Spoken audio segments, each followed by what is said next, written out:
Ang pagmamahala ng isang OFW at si Tatay Arlon na naputulan ng 2 paa at naiwan sa Pilipinas na minsan nang nasira ang pagsasama at tila ngayon ay muling mabubuo ng dahil sa vlog. Ayos na talaga.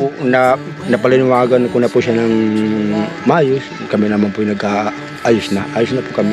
Ayos na po ang komunikasyon namin. Lagi na mga pong natawag sa akin. Salamat na nga po sa inyo at ganyan na natulungan na po kami. Nag-aayos pa kami ng pamilya ko. Good news kasi itong isang buong bahay na pala ni Tatay Arlon ang ipapagawa para daw po tatay magkaroon ka ng paa na artificial na pangarap mo. 2 na lang dito. 2 no? Bali ano lang 6 na bintana meron. Tapos siguro sa tingin ko po dito sa sukat ng bahay na ito nila Tatay Arlon ay dahil una-una po kaya ko na pong magbunot ng nyug, magtapas at makakatayo na po ako noon ay.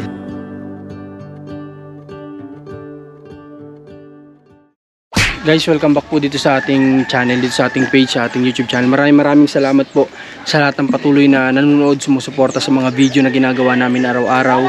Salamat po sa mga followers ni Kuya Paul, salamat po sa followers ng Kalingap na hanggang ngayon ay sinasamahan din kami.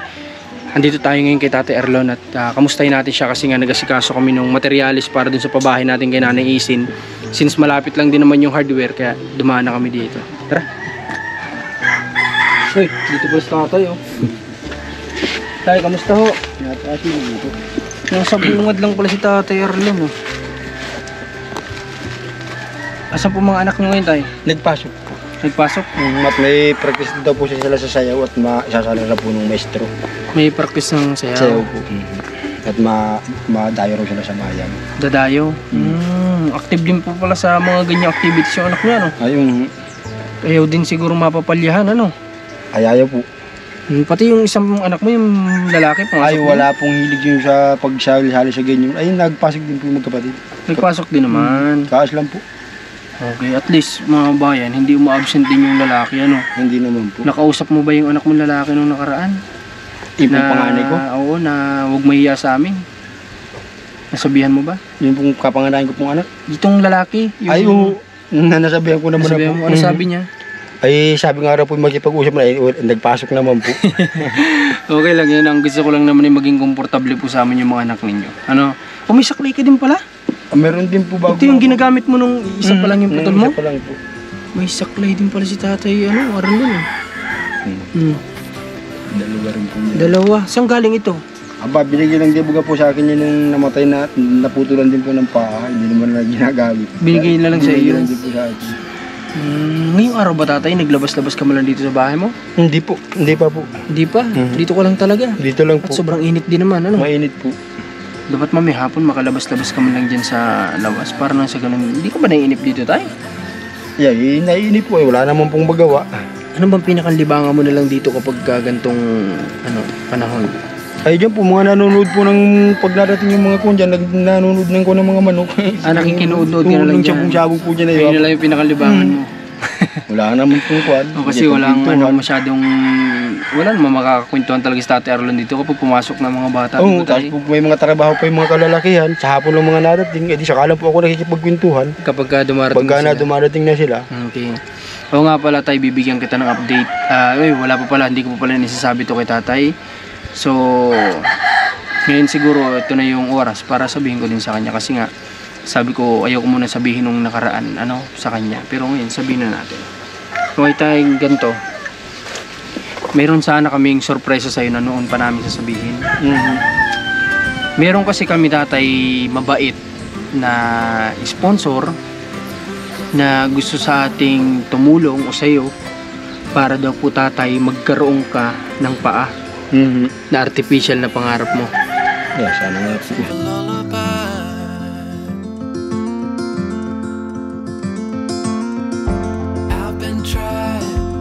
Yung kanyang nanay dati ay ganito rin kaparas yata sa yung sitwasyon.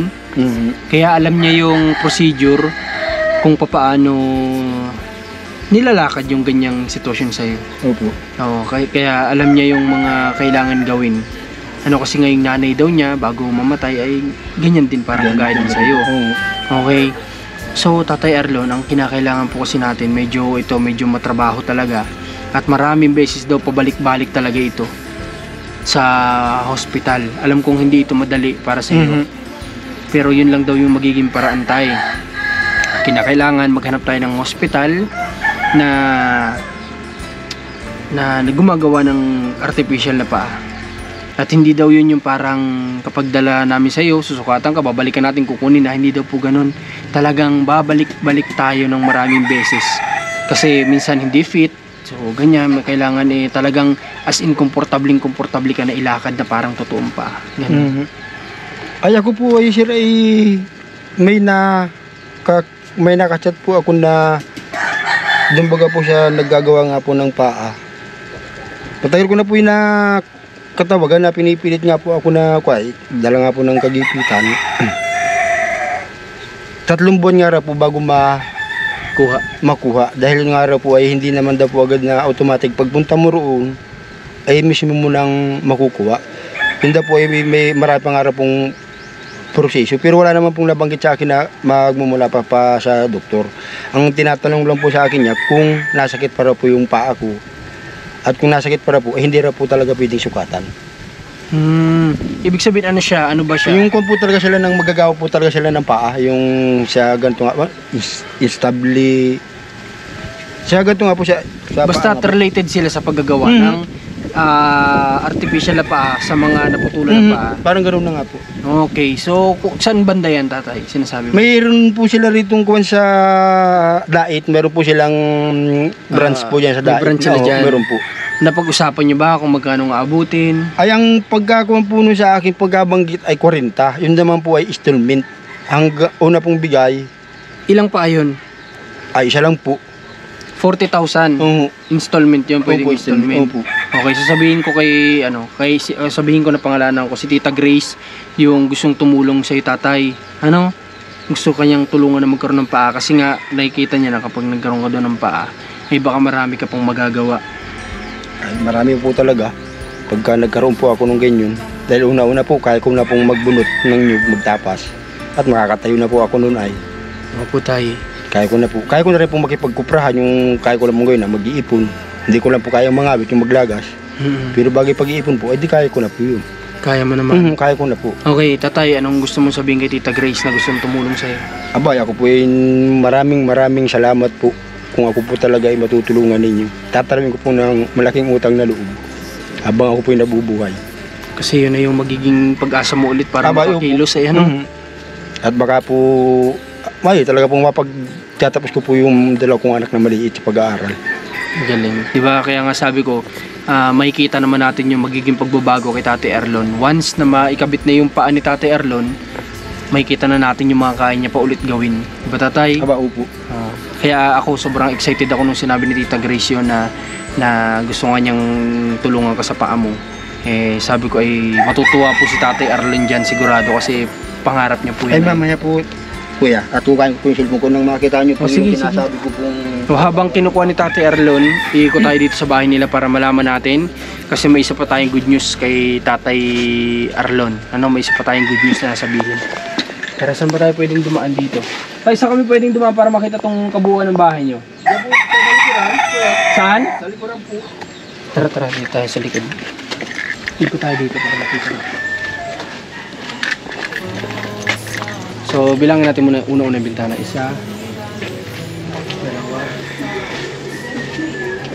2, 3, 4. Sa kabila, siguro kapantayan din ito 4. So, mga ito, 5, 6, 7. May ibang wala dun. May ibang wala. Sige, ikutan na natin para sigurado.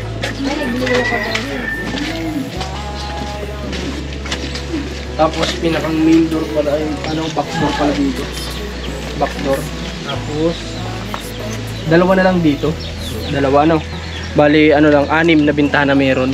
Tapos, siguro sa tingin ko po dito sa sukat ng bahay na ito nila Tate Erlon ay siguro ito yung may haba ng gis. Ito tong pinakang haba niya. Siguro ito yung may sukat ng gis. Tapos, ang kwarto nito, 1, 2, pangatlo yung doon sa may pwede ding siguro kung talagang magkaroon ng maraming blessing sila Tatay Erlon, pwede maging tindahan yun, di ba? Tapos ito na lang 2 yung kwarto. Kasi sa tingin ko, parang hindi naman talaga totally kwarto yun ay. Salas yun, na ginawa nilang kwarto. Kasi yun yung main door ay, syempre pagpasok mo ng bahay, sala muna yun, syempre. So yun yung sigurado ako, yun yung sala nila na ginawa lang nilang kwarto. Ano? Malaki-laki tong bahay na ito nila Tatay Arlo na naging kapalit nga nung sa pagkamatay ng anak niya. Ito yung naging kapalit kaso hindi na natapos dahil hirap din naman sa buhay siguro. You're the rose in a garden, and it shows if I'm honest. Sa totoo lang, ano na lang to halos ay finishing, bubong, pintuan, tapos bintana. Okay na. Diba? Parang dating tindahan nga, oh. May screen. Nasaan Tatay Arlo? Pati nga. Naman po chat na. Eh po siya rin chat po. Okay. Naglalag. Ganito, may sabihin muna ako sa'yo. Tatay Arlo, baka habang hinahanap mo. Bali si Tita Margaret pala, napag-usapan namin. Ang plano pala niya talaga dito sa bahay mo, tatay. Itong buong bahay mong ipapagawa. Ano? Nabanggit niya ba ulit sa'yo? Hindi na? Nabanggit nga po sa akin din nung tao nga pong nagpunta rito yun. Na ano nga daw? Papagawa nga raw po itong buong bahay. Okay, so mga bayan, good news kasi itong isang buong bahay na pala ni Tatay Arlo ang ipapagawa. Medyo malaki ito kapag natapos.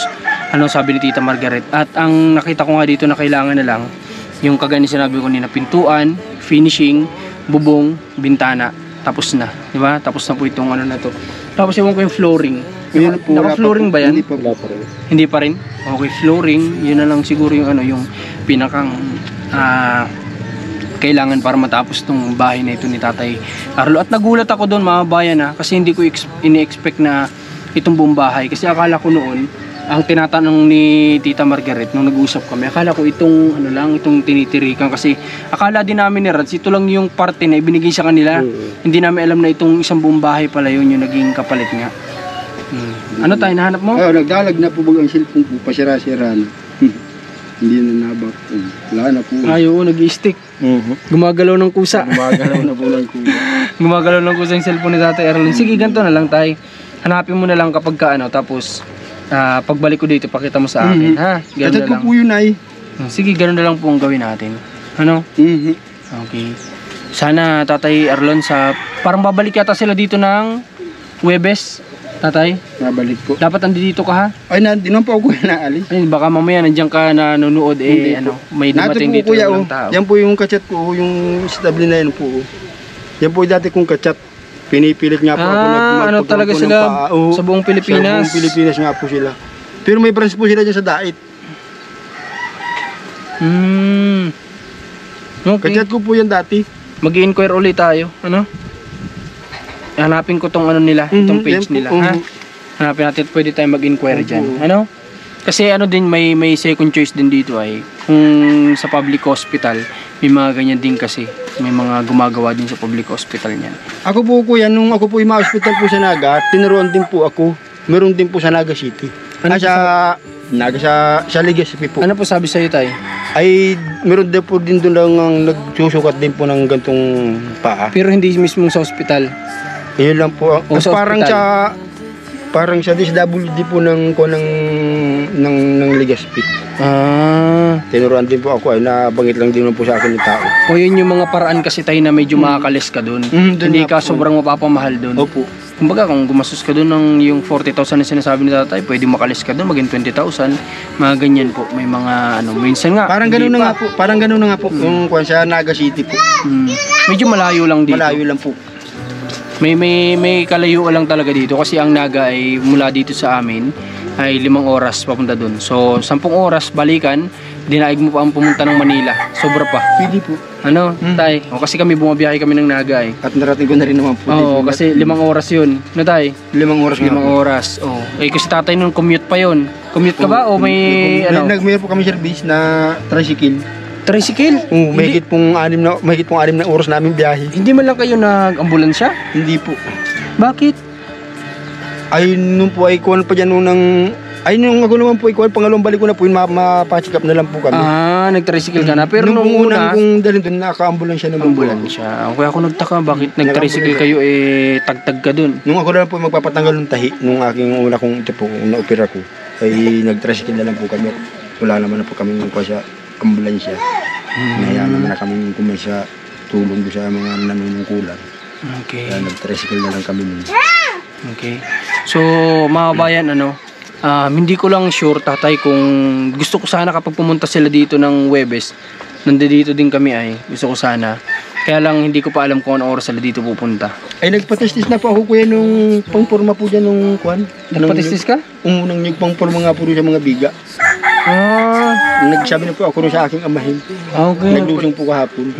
Okay, maganda tatay. Maganda yun, tatay Ako Arlo. baga po nabigyan mo nung kaunting kwan. Ay sabi ko nga po. Pinang-ano mo? Opo, sabi ko nga po ipagtistis po ako ng pangporma nga po dyan.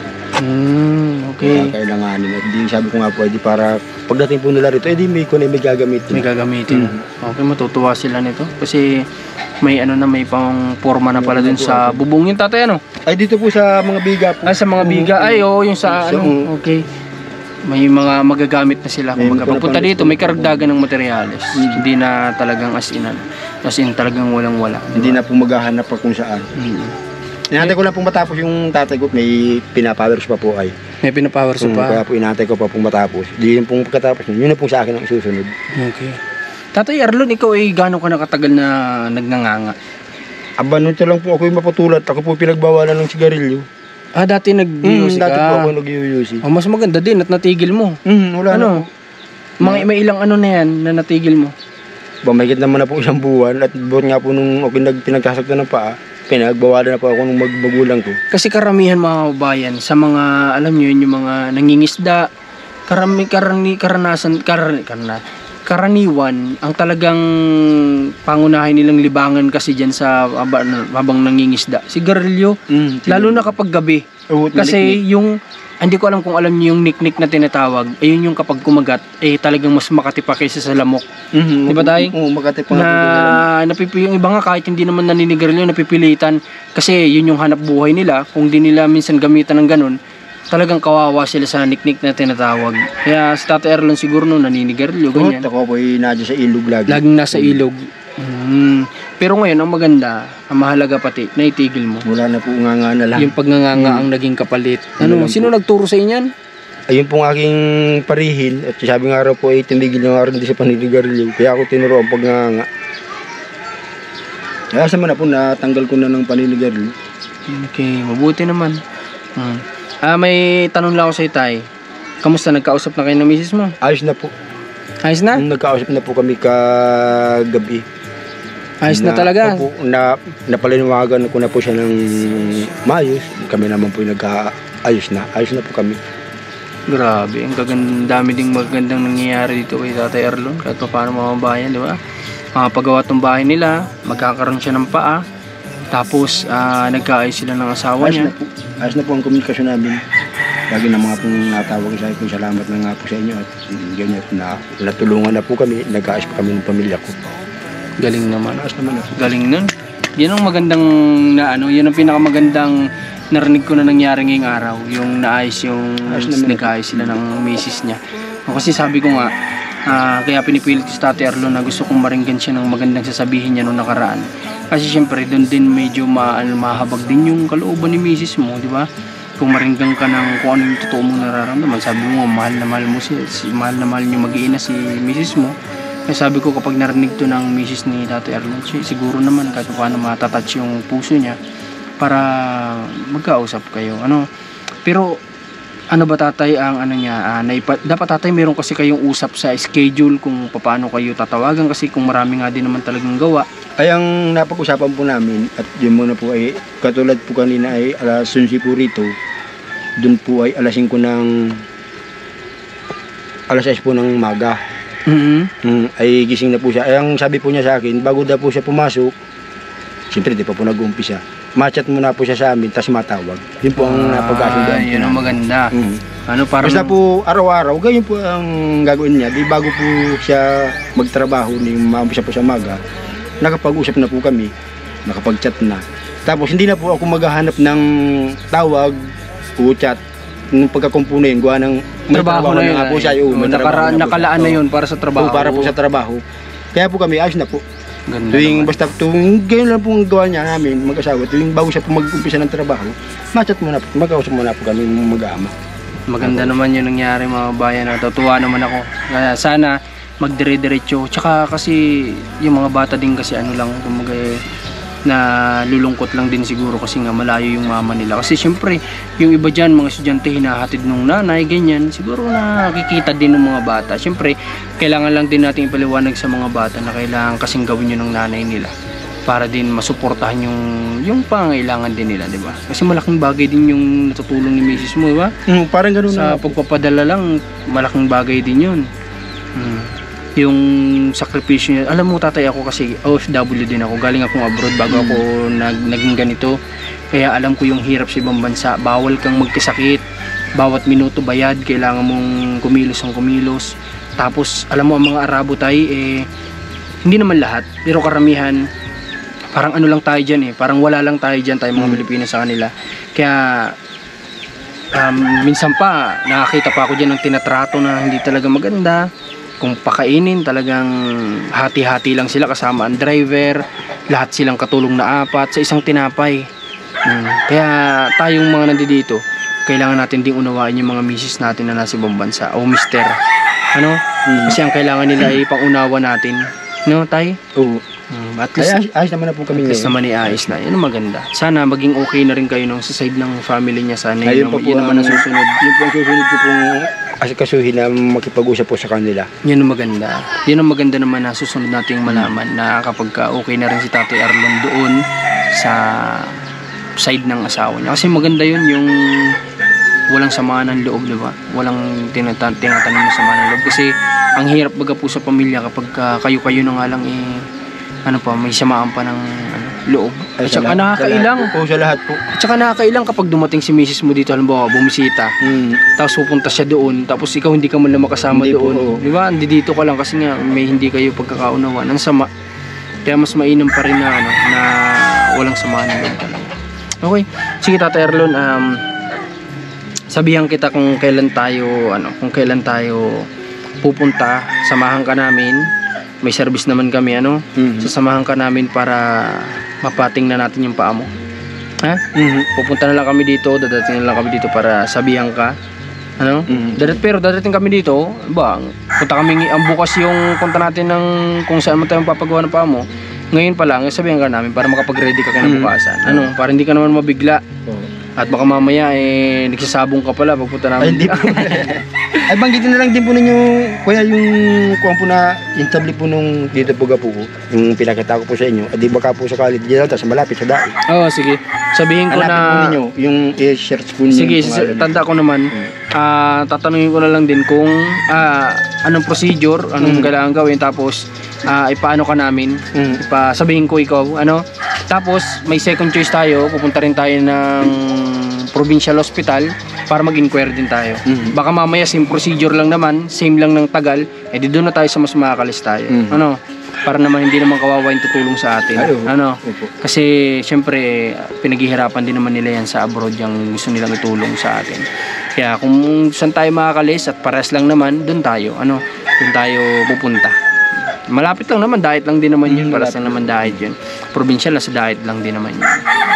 Basta lang, kung saan tayo mas kailangan kasi natin sa mga ganitong bagay diskarte. Hindi tayo pwedeng kapag sinabi ng sponsor na tutulong ganito ganyan, sige ka lang ng sige kahit alam mong so may kaparas lang din naman na medyo makakalis. Syempre tayo naman yung didiskarte para doon, para sa kanila naman, di ba? Para hindi naman sila bugbog naman sa gastos din. Okay? So sige, tatay. Ganito, hindi ko na maantay kasi sila yung mga anak mo, Ay, tapon na po ang dating niyo. Nagdaan kasi kami dito sa may hardware kasi may pinapabahayan ako dyan sa Mactang. Nagkuha kami ng mga materyales napadaan na kami dito. Sabi ko nga, kamustahin kita. Sabihin ko sa iyo yung mga pinapasabi ng sponsor. Okay, salamat ulit kay Tita Grace. Salamat kay Tita Margaret sa inyong dalawa na gustong magtulong dito kay Tatay Arlon. At saka yung mga nagpadala, salamat din po sa inyo. Sa mga gusto pong tumulong, open po tayo sa Facebook page, tumanggap ng donation para kay Tatay Arlon sa kanyang anak, para mas makatulong pa. Tatay Arlon, may tanong ko, dati ba itong tindahan? Hindi po. Bakit may screen? May itong maigay kaya na ito may kwarto dati rin. Itong tayong ito. Pero Tatay Arlon, sa totoo lang ito, sala, Kwarto po ito dati. Nado po ang sala po ito dati. Binago ko lang po ng style. Saan ba ang pinakang main door nito, tay? Ito po. Ito po ngayon. Magiging sala na po ngayon. Ito po yung pinakang pati itong kabila na ito, magiging ano ito? Kurto na po yan. Ito Na lang maliit sala, lang. itong maliit lang. Oo. Bali, sumatotal pala ng kwarto nitong bahay nito, 3. Tatlo po. Malaki nga pala talaga, 3 yung kwarto ay. Kasi ilan ang anak mo, tatay? 6 po yan.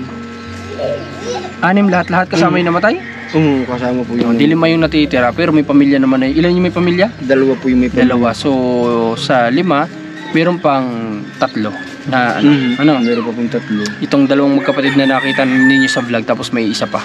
Sino yung isa? Nandiyan po, kararating lang nga po kahapon. Wala pang asawa yun? Wala pa po, binatilyo. Okay. Nagdating na rin pala dito. Sana ma-meet ko sa susunod. Ay, kaalis lang po kanina. Kaalis lang. Nagpapagupit po. Ay di bale, sa susunod, sana madatnan ko naman dito. Okay, maraming salamat ulit mga kabayan. Muli Marcos TV Channel at Rans TV at Commander ni Marcos. At shoutout din kay Ninang Adelina, Ninang Adelyuson at kay Tita Faye, shoutout po sa inyo. At kausapin ko ulit mamaya si Tita Margaret tungkol dito. Kung ano ba yung finalize nila dito.